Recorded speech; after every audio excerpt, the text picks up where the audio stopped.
Light versus darkness, good versus evil, God versus Satan. It doesn't really seem like a very insightful revelation, but there's a great theme in Scripture of things of God being associated with light and things of the devil or evil or wickedness or sin being associated with darkness. I was reading just yesterday in Ecclesiastes, and I came across Ecclesiastes chapter 11, verse 7. It says, "Light is sweet, and it is pleasant for the eyes to see the sun." Started thinking about that. I started thinking of the challenge of trying to find a Bible verse that is an inverse corollary that says darkness is sweet and it is wonderful to experience blindness and the darkness of gloom and doom. You just won't find it in Scripture. I immediately just sent that verse in a text to my family and reminded them that light is always a good thing. I did a Bible study, a personal Bible study a number of years ago where I just kind of went through the Bible and noticed words that were associated with sin. And the words that I found that were most commonly associated with sin in the Bible were words like darkness, shadows, deceit, hiding,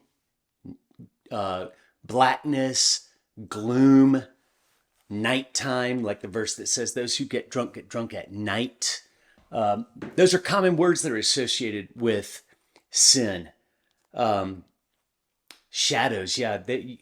I walked through the shadow of death. The famous Psalm 23 says the shadow of death. In fact, the only shadow that I could find in the Bible that really was a good shadow was hiding in the shadow of God himself, hiding in the shadow of the Almighty, which I don't think is a very dark place. God is light. And just like sin is associated with darkness and hiding and secrecy, God is always associated with light, freedom, liberation, righteousness. Another great example is the verse from James that says, God doesn't change like shifting shadows, because every good gift comes down from the Father of the heavenly lights. In Revelation, we see that God himself will illuminate heaven by the lightness of his glory. These aren't preposterously insightful revelations, but it does make it obvious that God desires for us to be like him. He desires us to live lives of righteousness and lightness and openness and freedom and liberation, as opposed to living in the bondage that comes along with living in deceit and darkness and hiding. We at Passion Life so often are dealing with people who are trying to face or deal with the guilt that they feel inside of themselves because they have not been able to expose their sin and their inward shame to the cleansing power of the gospel and the light of God. Ephesians says, have nothing to do with the fruitless deeds of darkness, but expose them.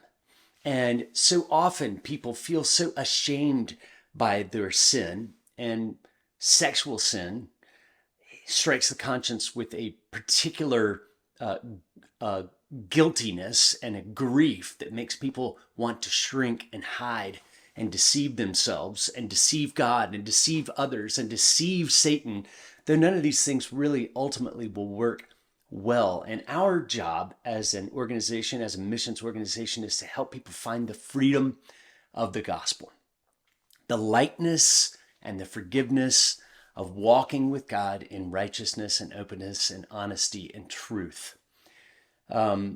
So my admonition to you today is to be willing to expose the fruitless deeds of darkness in your own life to the cleansing power of the light of the gospel in Jesus Christ.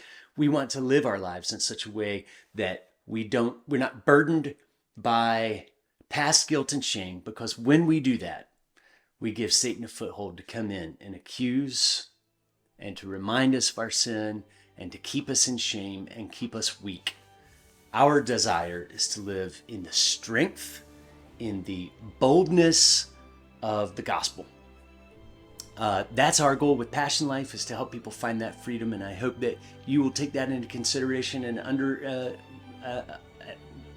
as an encouragement in your own walk with Christ today. Walk in the light as he is in the light.